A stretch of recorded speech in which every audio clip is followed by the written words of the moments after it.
Welcome to our academy channel. இந்த video நம்ம என்ன பார்க்க போறோம்னா, ரயில்வே எக்ஸாம்ல மேத்தமெட்டிக்ஸ் செக்ஷன்ல கேட்கக்கூடிய கொஸ்டின்ஸை எப்படி ஈஸியா சால்வ் பண்றது அப்படிங்கிறதுக்கான மெத்தட்ஸ் தான் இந்த வீடியோல நம்ம பார்க்க போறோம்.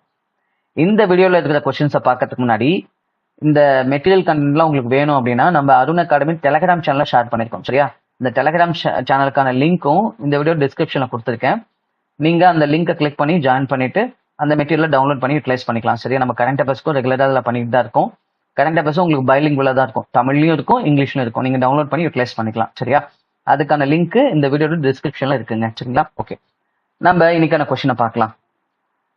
பாருங்க, ஒன்ஸ் நான் அந்த கொஸ்டினை எக்ஸ்பிளைன் பண்ண பிறகு நான் முன்னாடி சொன்ன மாதிரி தான், ஒரு நிமிஷம், நான் ஒன்ஸ் இந்த கொஸ்டினை எக்ஸ்பிளைன் பண்ண பிறகு நீங்க உங்களுக்கான ஒரு கொஸ்டின் நான் தருவேன். அந்த கொஸ்டினுக்கான ஆன்சரை இந்த வீடியோட கமெண்ட் செக்ஷன்ல போஸ்ட் பண்ணுங்க. சரியா? கவனிங்க. Chandrasekhar sold 12 identical articles for a total of rupees 420, incurring a loss equal to cost price of 7 such articles. The cost price of one such article is.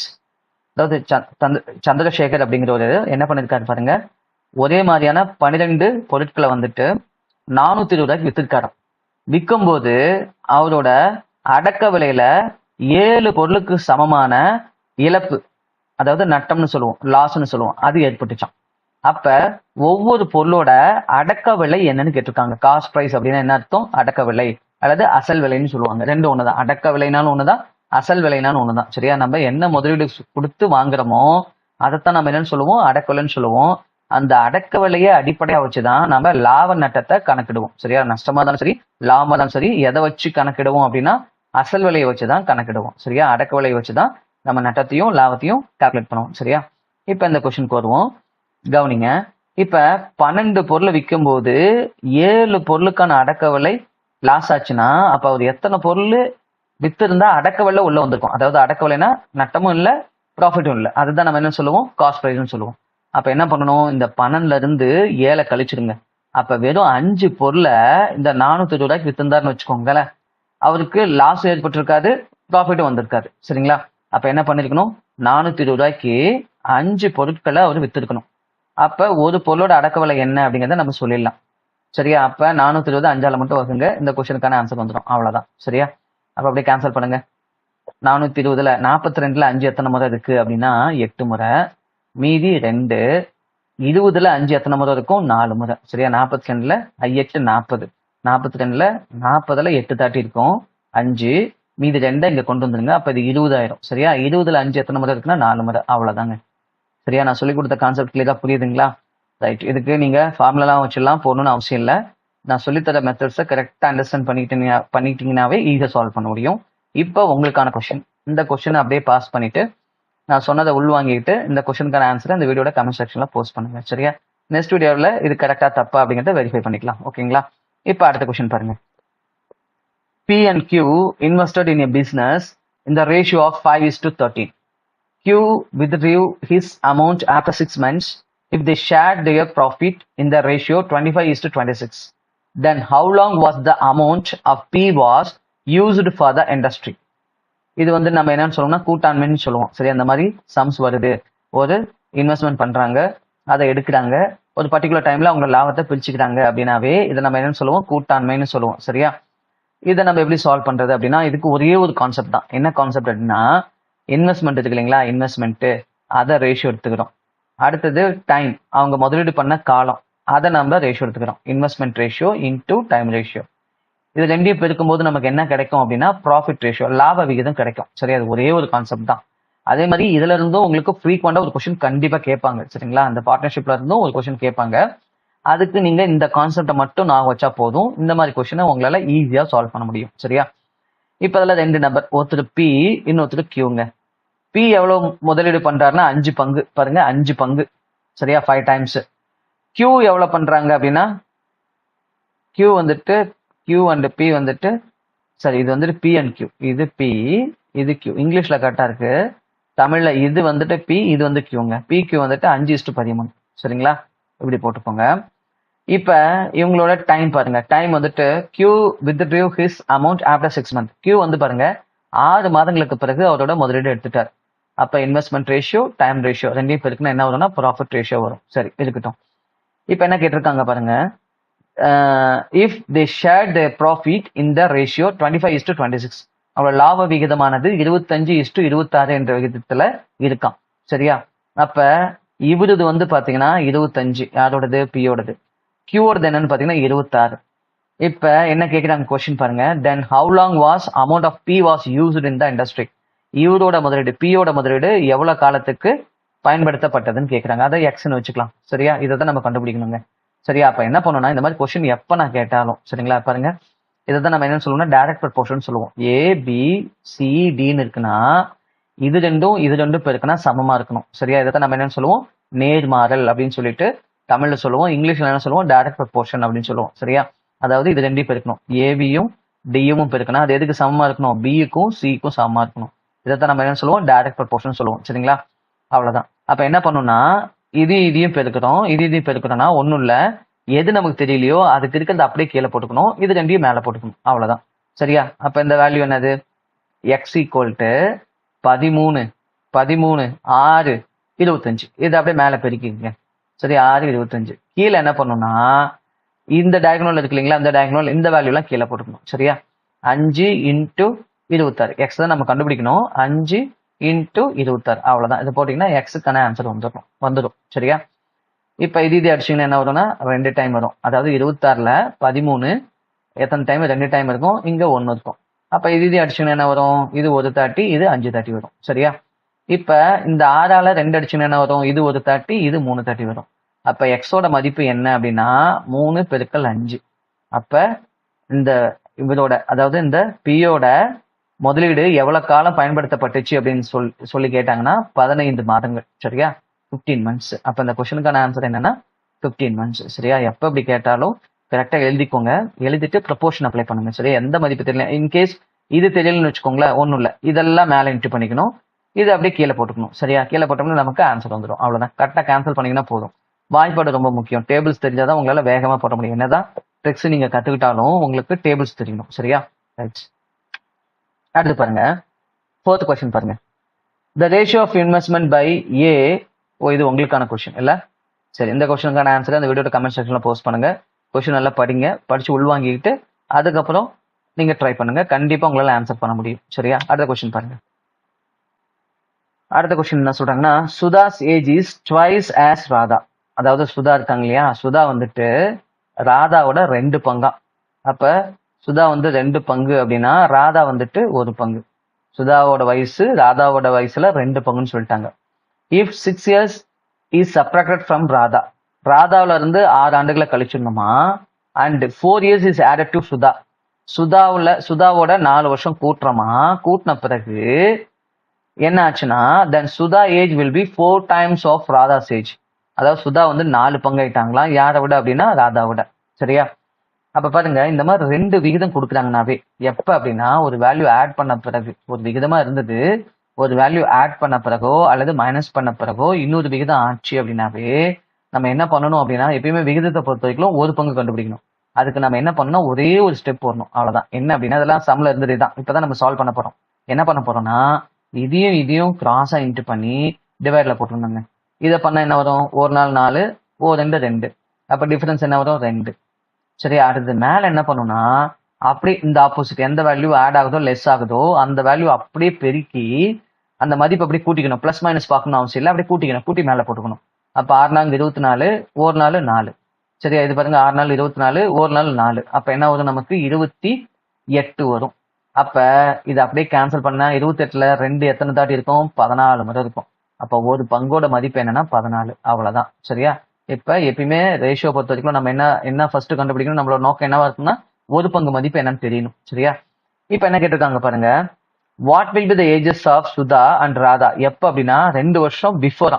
Before எகோனா பாஸ்ட்டுங்க, ஹென்ஸ் ஆஃப்டர்னா future. சரியா? தமிழ்ல ஒன்றும் பிரச்சனை இருக்காது, முன்பு அப்படின்னு கொடுத்துருப்பாங்க, ஃபியூச்சர்னா பின்பு அப்படின்னு கொடுத்துருப்பாங்க. ஆனா இங்கிலீஷ்ல பாஸ்ட்டுக்கு என்ன சொல்லுவாங்கன்னா பிஃபோர் எகோன்னு சொல்லுவாங்க, ஃபியூச்சருக்கு என்ன சொல்லுவாங்க அப்படின்னா ஆஃப்டர் ஹென்ஸ்ன்னு சொல்லுவாங்க. சரியா? இப்போ 1 டைம் என்னன்னா 14 years. அப்போ 1 டைம் 14 yearsனா இப்ப சுதாவோட பிரசன்டேஜ் என்னன்னா 2 டைம்ஸா, இதான் பிரசன்ட். இந்த ரேஷியோல தான் நீங்க சப்ஸ்டியூட் பண்ணணும். சரியா? இதான பிரசன்ட். எப்படின்னா பிரசன்ட்னா ஈஸ்ன்னு கொடுத்துருக்காங்களா, அதை நம்ம என்ன சொல்லணும்னா பிரசன்ட் அப்படின்னு நம்ம சொல்லுவோம். சரியா? இப்ப சுதாவோட வயசு என்னன்னா ஒரு பங்கு 14, 2 பங்கு என்னன்னு பாத்தீங்கன்னா என்ன வரும்? சுதாவோட வயசு 2x14 வரும். 2x14 அப்படின்னா 28 வரும். அப்புறம் ராதாவோட வயசு என்னன்னா ஒரு டைமா 1x14 போடணும் நீங்க. அப்ப ராதாவுக்கு என்ன வரும்னா 14 வயசு வரும். எப்ப அப்படின்னா இப்ப தற்போதைய வயசு பிரசன்ட்.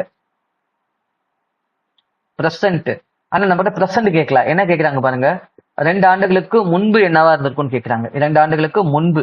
அப்ப நீங்க என்ன பண்ணா 2 வருஷத்தை நீங்க மைனஸ் பண்ணணும். அப்ப என்ன வரும்? 26 மற்றும் 12. அப்ப இந்த கேள்விக்கு என்ன ஆன்சரு? B option, 26, 12. சரியா? இப்ப இதே மாதிரி கொஸ்டின் உங்களுக்கு, சரிங்களா? இந்த கொஸ்டினுக்கான ஆன்சர் சால்வ் பண்ணிட்டு இந்த வீடியோட கமெண்ட் செக்ஷன்ல போஸ்ட் பண்ணுங்க. சரி, அப்படியே வீடியோ பாஸ் பண்ணி வச்சுக்கோங்க. அப்படியே கொஸ்டினை சால்வ் பண்ணுங்க. அதே மாதிரி கொஸ்டின் தான். சரி, இது எல்லாமே ரயில்வே எக்ஸாம்ல கேட்ட கொஸ்டின் தான்.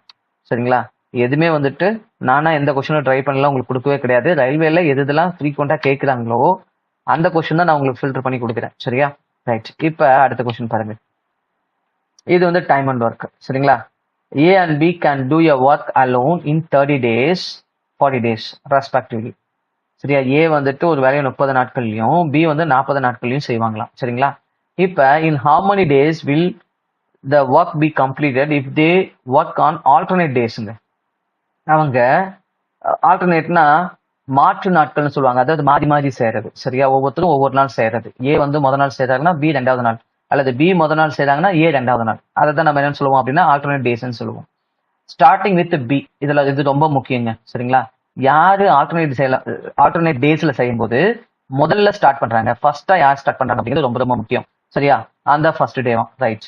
இப்ப எத்தனை நாள்ல இந்த வேலை முடியும்? இவ்வளவுதான் கேள்வி. சரிங்களா? இப்ப நல்லா கவனிங்க. யாரு ஃபர்ஸ்ட் டே ஆரம்பிக்கிறாங்களோ அவங்க வந்துட்டு எப்பயுமே ஆட் டேஸ்லயே வருவாங்க. ஒற்றை நாட்கள்ல அவங்க தான் வருவாங்க. முதல் நாள் வந்துட்டு பி வருவாரு, அப்புறம் 3வது நாள் வந்துட்டு பி வருவாரு, அப்புறம் 5வது நாள் வந்து பி வருவாரு, அப்புறம் 7வது நாள் பி வருவார். இந்த மாதிரி ஒற்றை நாட்கள் எல்லாத்துலயும் யார் தான் வருவார்னா பி தான் வருவாங்க.